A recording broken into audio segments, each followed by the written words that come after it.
The December wind cut through Elena Vargas's thin cream-colored dress as she sat at the bus stop. Her worn backpack beside her. At 24 she already looked older.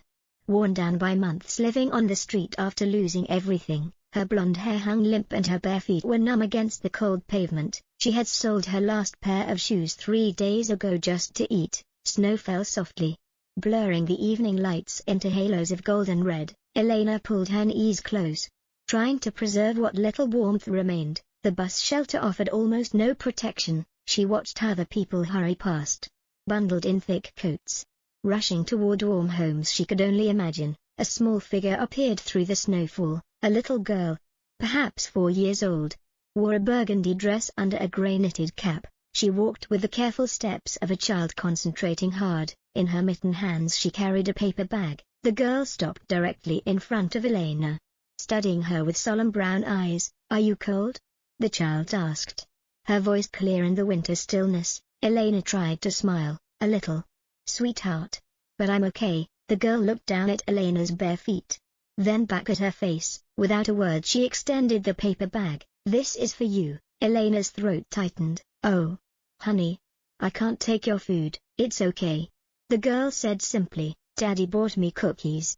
"But you look hungry." Behind them, a man in a dark coat stood watching, snow gathering on his shoulders. He made no move to call the child back. Elena accepted the bag with shaking hands. Inside were fresh cookies from a nearby bakery.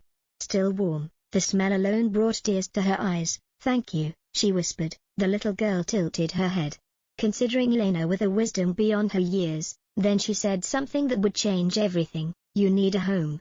And I need a mommy." The words hung in the snowy air between them. Elena looked up at the child, stunned. "What's your name?"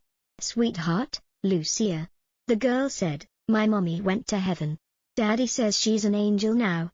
"Are you an angel?" "No, baby.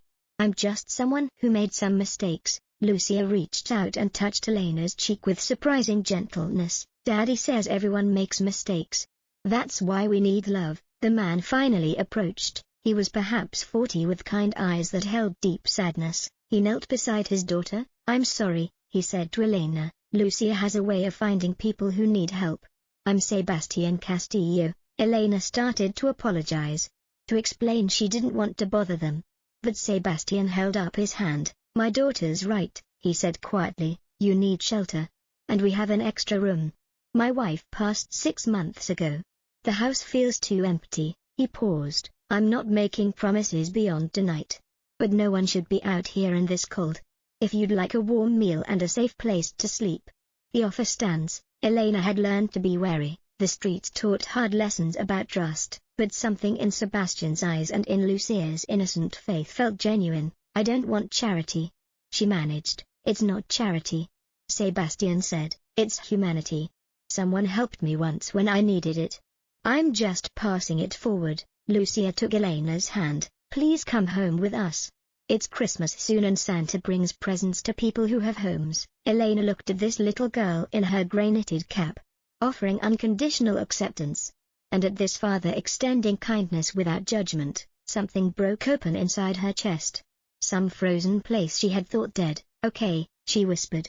"Just for tonight." But one night became several. Sebastian offered Elena the guest room and asked nothing in return except that she join them for meals. Lucia attached herself to Elena immediately, showing her every toy, every book, every corner of their home. Elena learned that Sebastian was a teacher, that his wife had died in a car accident, and that grief had made their house feel impossibly large. She learned that Lucia had nightmares and that her presence seemed to comfort the child. In turn, Elena shared her story, the job loss, the medical bills from her mother's final illness, the cascade of circumstances that had left her homeless. She had never been an addict, never been in trouble. She had simply been unlucky and too proud to ask for help until it was too late. Sebastian listened without judgment. "Life can break any of us," he said. "What matters is whether someone's there to help us stand again." Over the following weeks, Elena began to heal. Sebastian helped her find work at a local library.